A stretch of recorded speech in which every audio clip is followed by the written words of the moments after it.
Ganitong luto naman sa manok ang subukan mo. Siguradong magugustuhan to ng buong pamilya. Welcome guys sa Pinoy Yummy. Tapusin nyo ang video na to dahil magtatanong ako. At baka ikaw na ang manalo ng instant 1,000 pesos.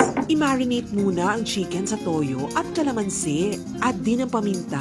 Comment down below kung taga saang lugar ka ngayon. Para alam ko kung saan nakaabot ang video na to. Hayaan lang mababad ng mga 30 minutes. Magpainit ng konting mantika at i-pan fry ang patatas at carrots.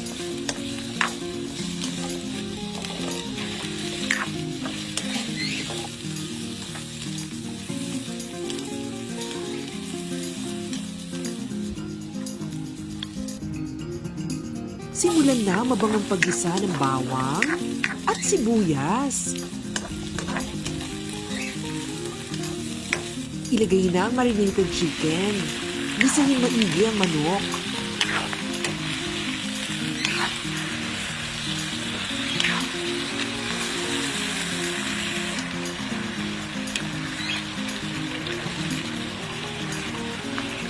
Ayan, kapag nag-brown na ang color, add tayo ng tomato paste.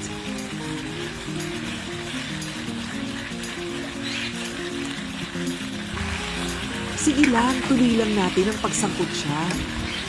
Add pa tayo ng tomato sauce para mas yummy.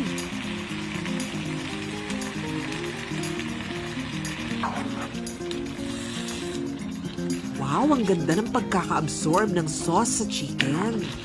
Maglagay naman ng liver spread. Wow, nakikita niyo ba yan kung gaano ka-thick ang ating sauce? Nakakatakam na, di ba?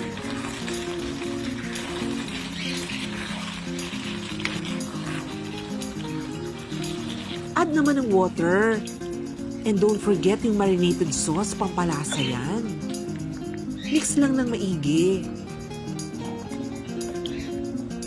Takpan at hayaang maluto ang manok. Pwedeng mag-add ng konting asukal, pampabalanse ng lasa.